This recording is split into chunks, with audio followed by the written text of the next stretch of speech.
that hit that car. Oh, wow. Someone must have read the fireworks instructions wrong in Minnesota. You know, why didn't someone tell them to point up?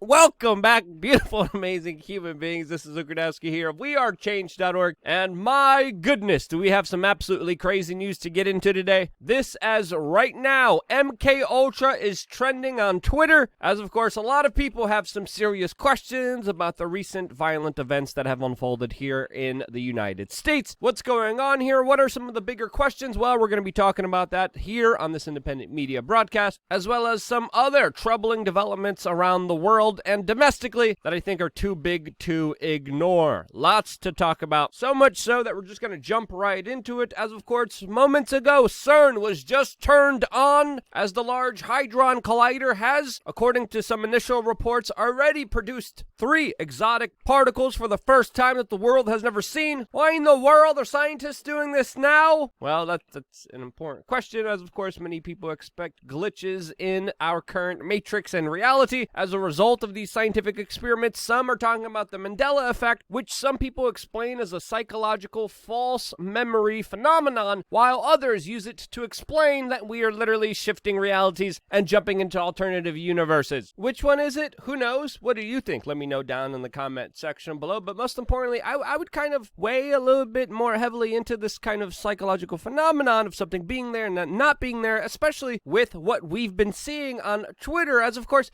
I kind of remember there being some conservative, contrarian messaging on that platform that no longer exists. Is it just the Mandela effect? Oh, no, it's censorship, as of course Jordan Peterson was just censored and suspended from the platform not so long ago for daring to question an establishment perspective. Now the Rubin Report was suspended just for posting about the suspension of Jordan Peterson. Why in the world is a tech Silicon Valley Starbucks drinking, flip-flop wearing yuppie deciding what I could listen to or not? Should be a question that everyone's asking themselves. As of course, I think this is ridiculous. A suspension of someone for talking about the suspension of someone else. Just when you think censorship couldn't get more absurd, here we are today. And of course, this happening at a censorship-happy platform that of course destroys political opinions while either taking their sweet time or largely ignoring a lot of the criminal activity on their platform that is absolutely disgusting and too gruesome to even mention here on this platform. Political censorship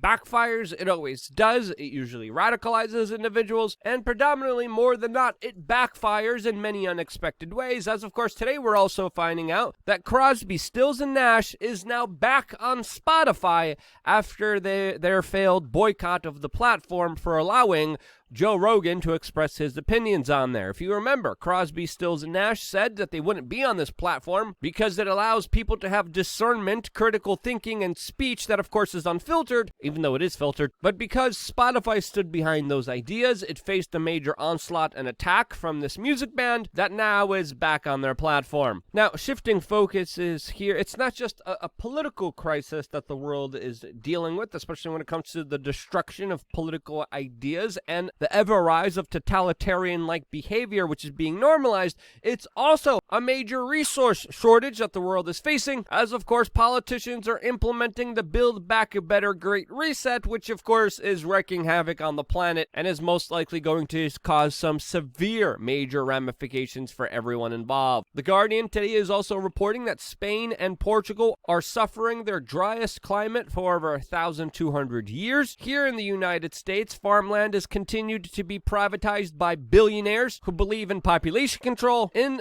the Netherlands, a major exporter of food on the world, their farmers are being stifled by new regulations that their government is putting into place, which of course would limit the ability of farmers to produce food for the world. Farmers right there are up in arms protesting these major decisions and being met with tear gas and police repression. This as of course the conflict in Ukraine worsens to the point where there will be some major food shortages, according to many experts, in Africa and the Middle East very soon. And on top of a food crisis, we also have an engineered energy crisis, as of course the Biden administration is implementing its renewable energy policies, which aren't really renewable, which are causing a lot of havoc and screwing everyone else over, as we're not only paying record prices at the pump. This correlates with, of course, prices of everything else going up as the price of energy goes up. According to the Biden administration, this is a deliberate transition, which is worth doing for the liberal world order, as of course his policies have contributed to the surging oil prices, which was previously cheered on by NPR and other corporate media establishment sleuths at the mainstream media that of course cheered it on, and now we're paying for the full ramifications of it with inflation, which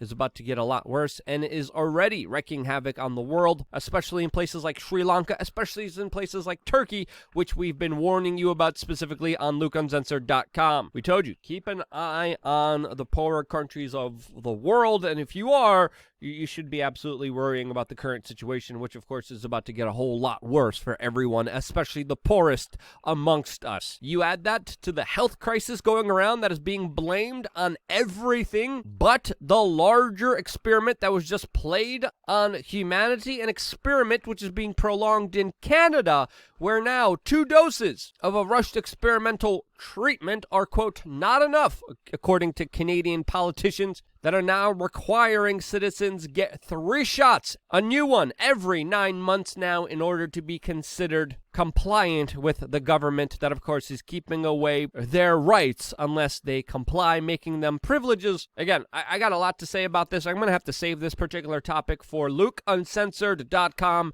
as we're going to be doing a very special video later on today, especially about the crazy situation in Holland. The Dutch are getting very violent. Canada is getting very draconian, as we're seeing a sort of a similar crackdown, just like we saw on the Canadian truckers, just like we saw on the yellow vest movements in Paris, France. Lots of repression, lots of protests happening out there, lots of instability. We're going to be talking about that, plus a lot more, along with the bigger health crisis and how you could get your health in order, all exclusively on LukeUncensored.com, our own platform where we get to say and do whatever we want. If there's a hot button topic that we can't talk about here, that's the place where we're going to discuss it, along with information curated to help you as best as we can through these very difficult times. That information, 3 masterclasses, exclusive merchandise, a forum with a lot of people participating in it, all available right now on LukeUncensored.com. Hope to see you guys there later on today. Right after this video, click the link down in the description below and watch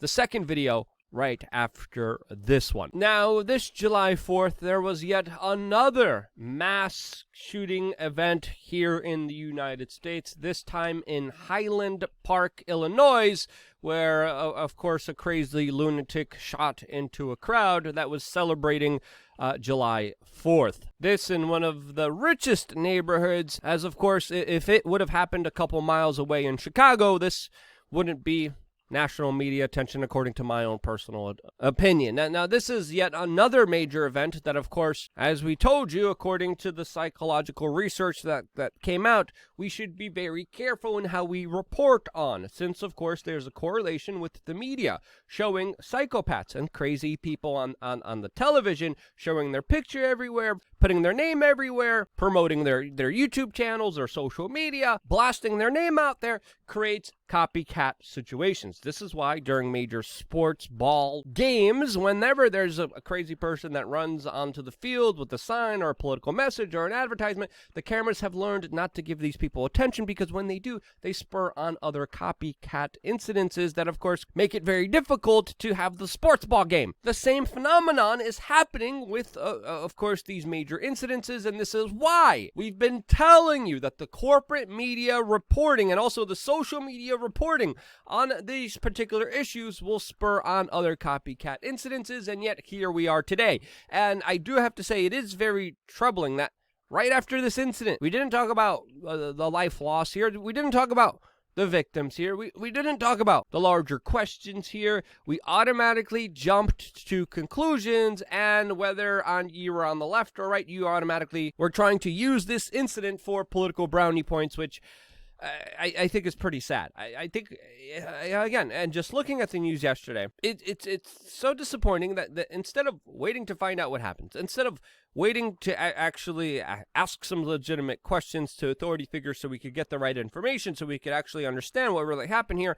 automatically it's, oh no, he's Antifa. Oh no, he's a Proud Boy. He's a right-winger. He's a left-winger. And again, no consideration for the life loss here. No consideration for the victims. No consideration for the larger tragedy that unfolded here. Just people hoping that the political repercussions don't come their way from this larger incident. Again, clearly, this person was absolutely crazy. He dressed as a woman and shot 70 rounds into a crowd of innocent human beings and children. This guy is an absolute monster. Who knows what his motivation was? He did post a picture of himself on social media wearing a hat that had FBI written on it. He made YouTube videos, one particularly with a newspaper on the wall about Lee Harvey Oswald getting taken out by Jack Ruby, spurring, of course, a lot of people to talk about MK Ultra, which actually started trending on Twitter as a result of it. And just for the record here, MK Ultra is an official,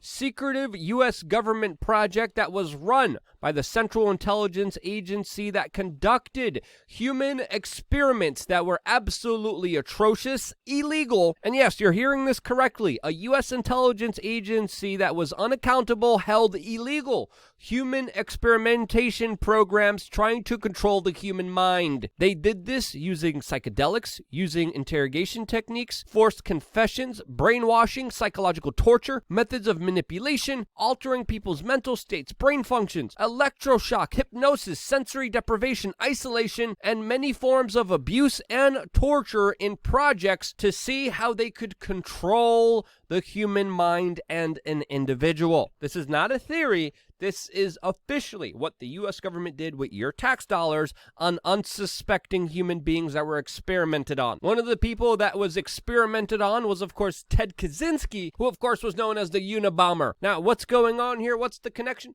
Who in the world knows? We don't know. This incident just happened. We're not going to be jumping to conclusions. It is worth noting that this is trending. This is why we're explaining it to you, but so far we know very little. What do the feds, what do the governments know, what do the local police departments know? And as, of course, this lunatic has a history of posting very bizarre, weird, violent imagery, well, we don't know yet.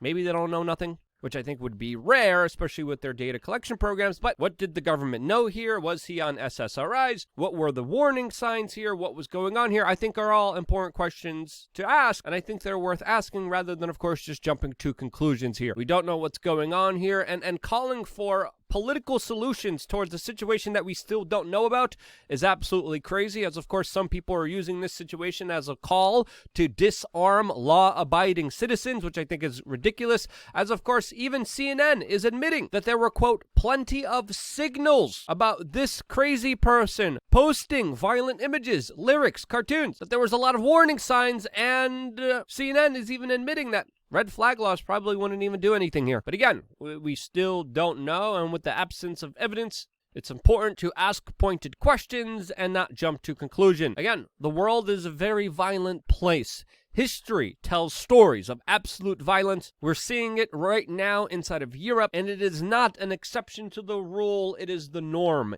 It is the rule. And whether we like it or not, this is a reality that, of course, I think more people realize, the more of an understanding of the world that we will have, and the more gratitude we will have for the good times, times with peace, the times with family, the times that are exceptions to the rule, especially when it comes to the history of the world. This is, again, why I believe disarming people is one of the stupidest things that we could do, especially if you understand history and the context of how that has happened and how it has unfolded and played out within the last few decades. Again, history tells some crazy tales, but the biggest one of which is that you should never give up your rights. That's just my perspective. That's just my opinion. If you thought I was wrong in any way, shape, or form, let me know why down in the comment section below. I always appreciate a different perspective, a different point of view that I wouldn't naturally see myself. If you liked what I said, if you agreed with what I said, if you think this is the right messaging that I think we should get across there, especially when it comes to the media and big tech social media spurring on, creating more copycats with this insanity, share this video with your friends and family members. That is more imperative than ever, and because you do that, I'm still able to be here. I got one more video right after this one on lukeuncensored.com where I will even get into deeper topics. Hope to see you there. I wouldn't be here if it wasn't for you, and this is why I love you guys. Stay tuned for a lot more here on wearechange.org.